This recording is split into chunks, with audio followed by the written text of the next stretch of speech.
Tyler Perry has a whole feeling. When is Ghana going to reach there? Sponsorship is still a challenge. 2 years ago, 3 years ago, if you are in a corporate firm and you go and do some of these TikTok videos that they are doing, you will be fired. A lot has changed. Has there been any instance where you people have, or should I say you have been accused wrongly for having to cheat and, the award was given to someone who didn't personally, deserve it? not that I know of. And come to think of it, these are content creators. Mm-hmm. If somebody thinks they've really been cheated, they will become very vocal about it. I get an opportunity to meet this content creator that I've been chasing for years, and they are not listening to me, they are not minding me. Let me say it in our local dialects. These are content creators. I'm not sure.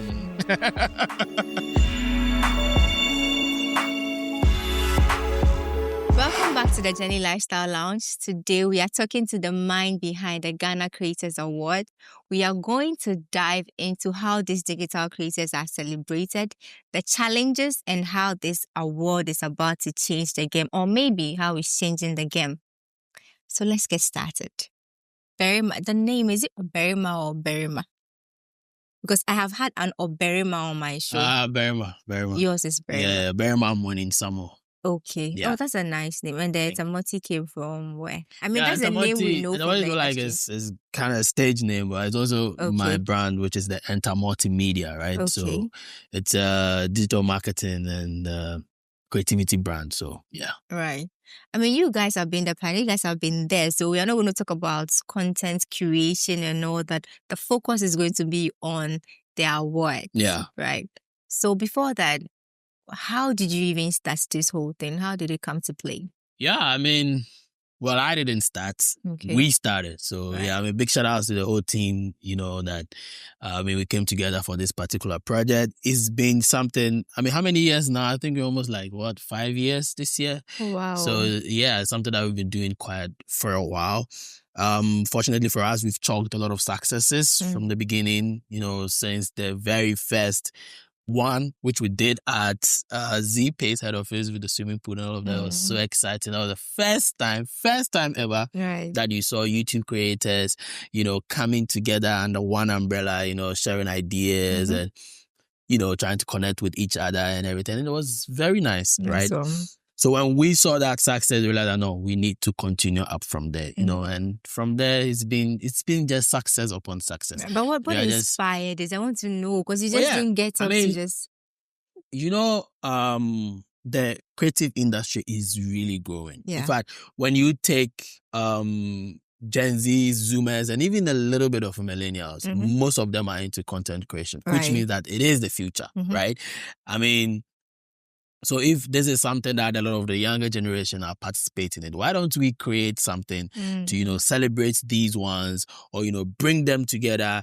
And of course, also, create that link for international platforms that want to collaborate with these people to make it possible. And that's exactly what inspired it. And yeah, this is where we want to get to. And I believe that there's a lot that's going to happen. Right. So when is it mostly done? Is it once a year? Yeah, we do it once a year.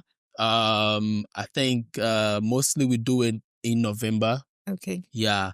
But last year, I think we did it in October because of the election. But then it was still, I think last year was my favorite, honestly, because of the whole outdoor thing. We had eco-friendly setup. It was, big shout out to Nana.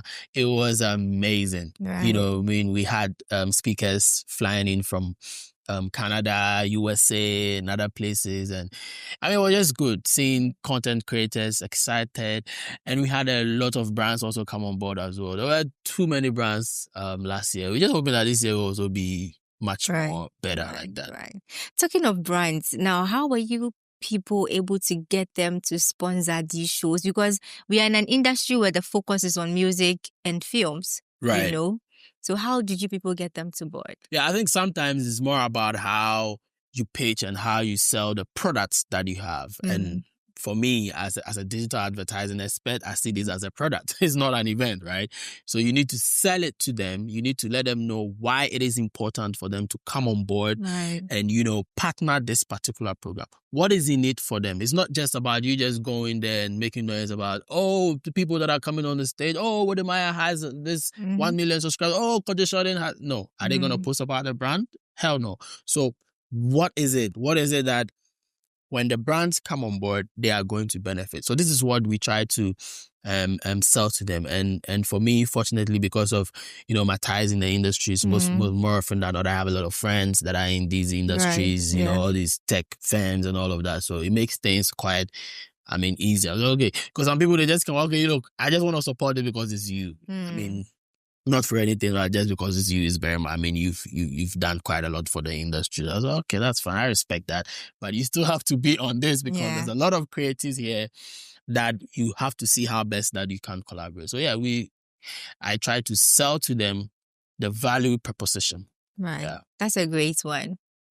Let's come back to how do you people get to nominate these creators, and how do they even stand? Is it all about voting before they win? Yeah, it's not all about voting. I think it's a marriage of the two. So first of all, we come up with we open up the nominations, and also to say it's not just about the awards, right? So it's a whole festival, and the awards is just a part of the festival. So this is the Ghana Creators Festival. Right. So the awards is part of it. Just that, you know how content creators get excited about awards. Everybody wants to be recognized, right? Yes. So they tend to give much more focus on the awards than the festival itself. But it is a festival. So we start with we open up the nominations. The nominees, they file for it? Yes, you have to. So it's either you nominate yourself or someone nominates you. Okay, so we just open it up like that, and people we take in all the nominations, and then after that there's what I call, I don't even want to call it an academy or a board or something like that, but we have people, some are in the creative space, some are neutral, non-partisan and all of that. We come together, and after we've received the whole list of nominees, then we handpick those that we can nominate. Then we come up with the full list of nominees, right? Then after the nominees, there are two parts: the voting parts, and then the jury. Okay. So I think mostly the voting is like 60%, and then the academy also has a vote like 40%. Yeah, that's it. We pick a winner. I want to know how the winner is picked. Fairly picked.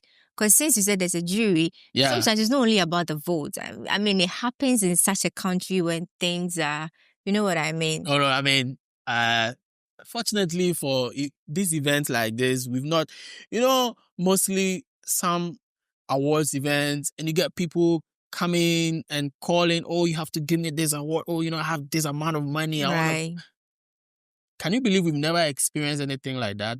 You don't and say. I think, I'm telling you. And for me, I think it is because of the focus. Because we are not focused too much on the awards. Even though it's part of it, we don't focus too much on it. We don't try to prioritize it. Because the mere fact that you've been nominated alone is huge. And I do tell people a lot. Mostly me, myself, I get nominated for a lot of awards events. I make much more noise on the nomination even than the awards. Sometimes I don't even go for the awards. Yeah. Because it's how you project it. Because think about it. If somebody has been able to nominate me, that means I'm doing something. Exactly. There are hundreds of thousands of people that are doing this. Yeah. So if someone is able to nominate me, that's huge, right? So for us, we don't run all these back doors. No. What I just said, that's what really happens. 40% academy or the jury, and then the 60% with the public voting. That's it. Right. And nothing less, nothing more.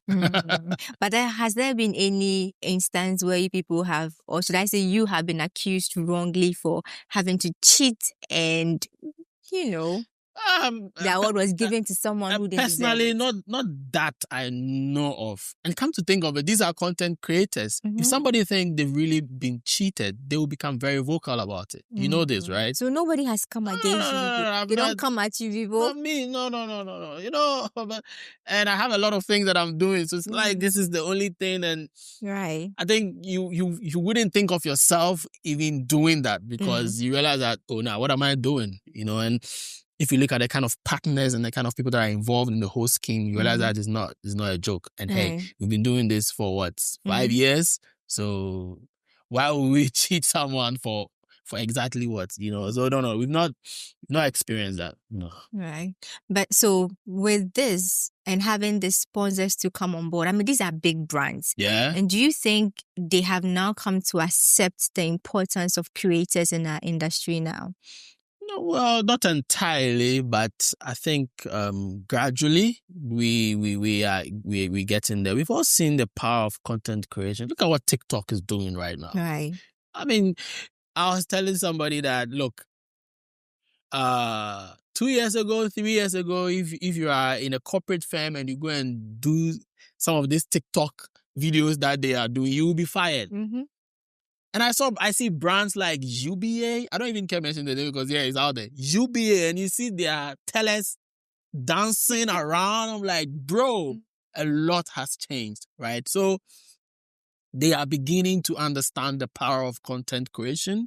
You know, they are beginning to understand the importance of this creative space in the whole ecosystem, right? Be it the corporate space, the entertainment space, whatever. And it's really working. So if you need a space where you can actually find these people that drive the conversation, the trends, then they know that then this event is very crucial. So we have to be on, we have to support.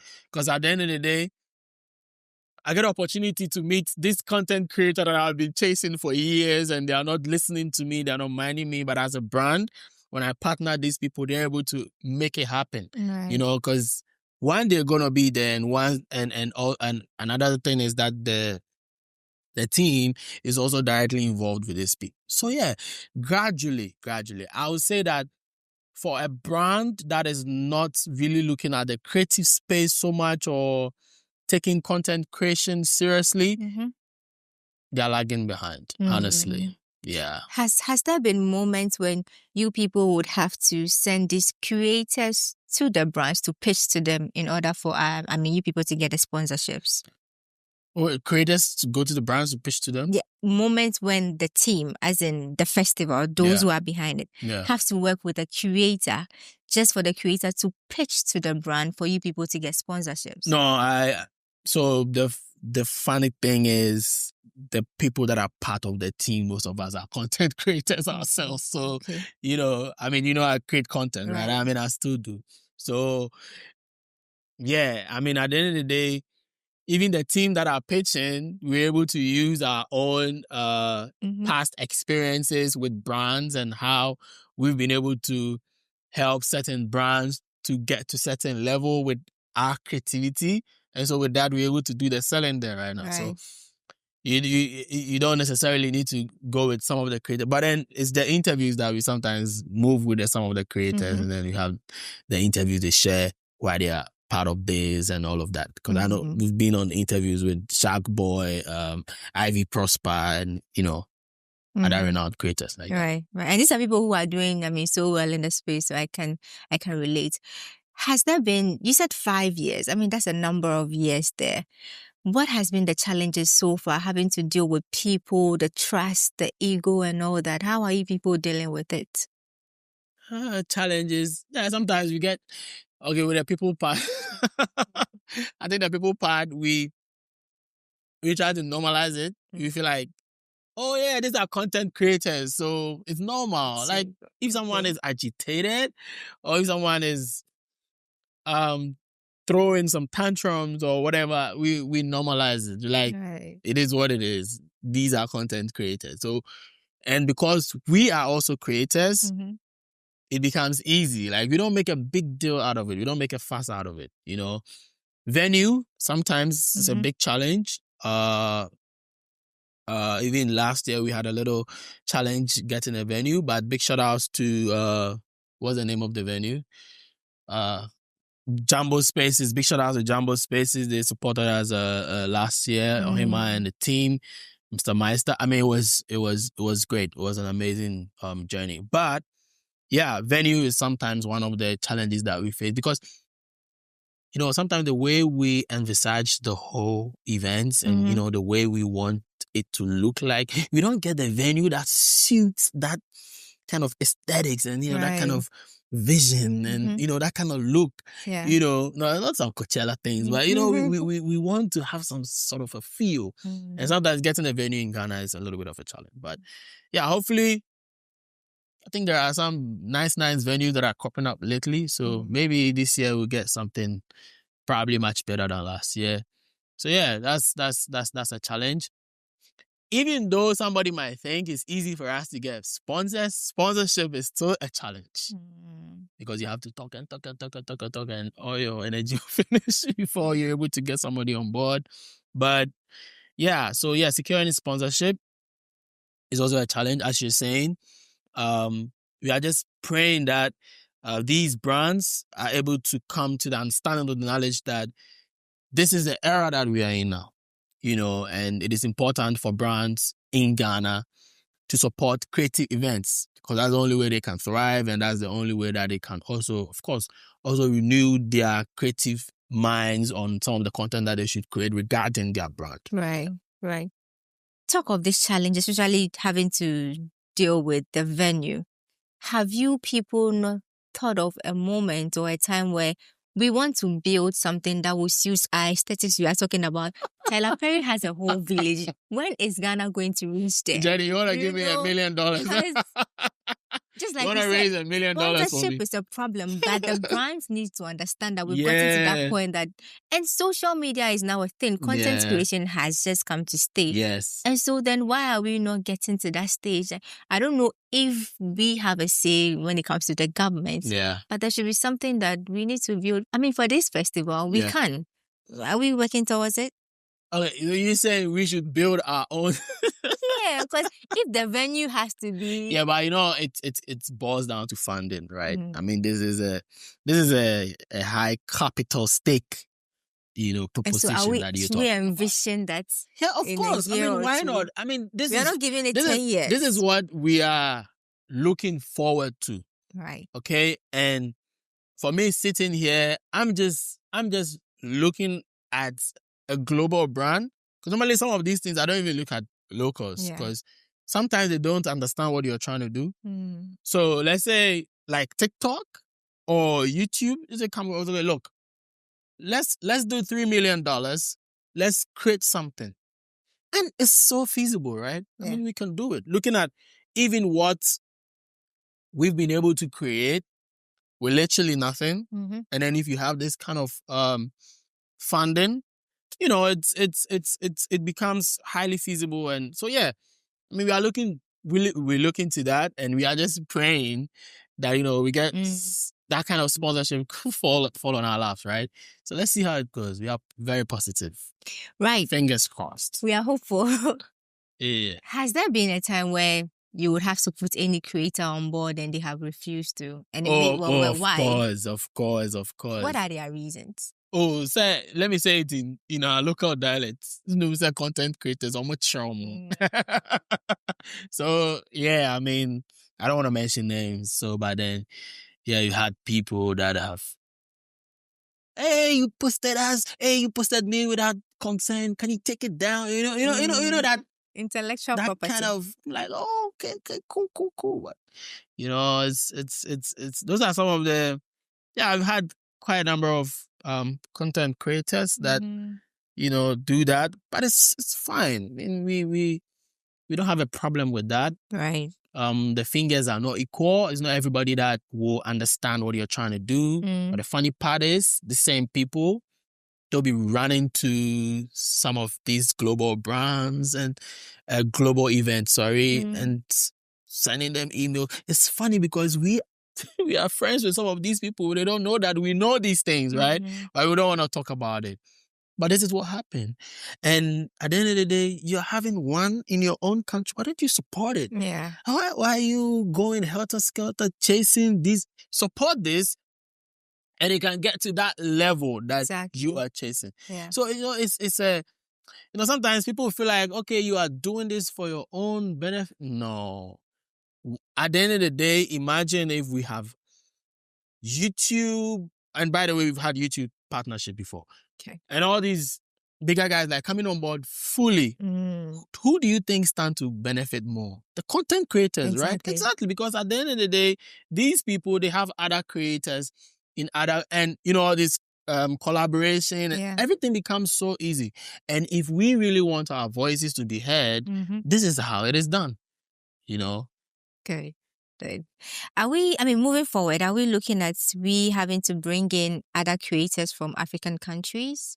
Yeah, I think we've done that before. We started with Mark Angel on our debut. We've had a virtual presentation by Nas Daily. Okay. So yeah, and other people. I think Miss Trudy and all these people have been on stage with us before. I can't even remember all of them. So that has happened. Like, it has happened. We're just looking to build on that, to get more global creators involved. So yeah. If money wasn't a problem, what would your dream event be like? What would you envision this festival to be like?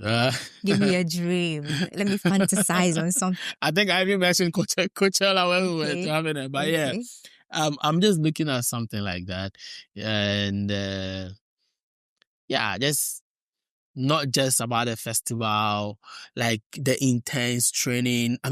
Looking at a week-long festival, we go for camping, like fellowships, right. A concert where artists come and really perform, a whole lot of events. This is what we are looking at. Good. And I know it's going to happen. It's just a matter of time, Yeah. This has been so insightful. Like, I don't know when we have mindsets like this in Ghana, and then the energy, the resources, and all that are not being pushed into, we get sad, but we are hopeful that it will get better. Before we leave, we are wrapping up. Yeah, even before that, let me thank our Mental Music, right? Sure. Like, I can't stress on them enough, because Mental Music has been a partner since the very first year we started this Creators Festival. I do not know what they've seen. Yes, I'm friends with the founder, but the tremendous support that they've given to this event, like, sometimes it blows my mind, because even in Ghana here, hardly would you find a brand that will pick you up from the start, like onset, and ride along with you all the way. So I want to say big shout outs to Mental Music. They've been amazing. If you're a content creator, check out Mental Music. They are handling the top creators in the whole of Africa, like musicians and everything like that. So big shout outs to them. They've really supported us, and we need more of them. We are going to get more of them. What should we expect? What's coming? What next should Ghanaians wait for? What next should content creators wait for? Yeah, you mean regarding the event? Yeah.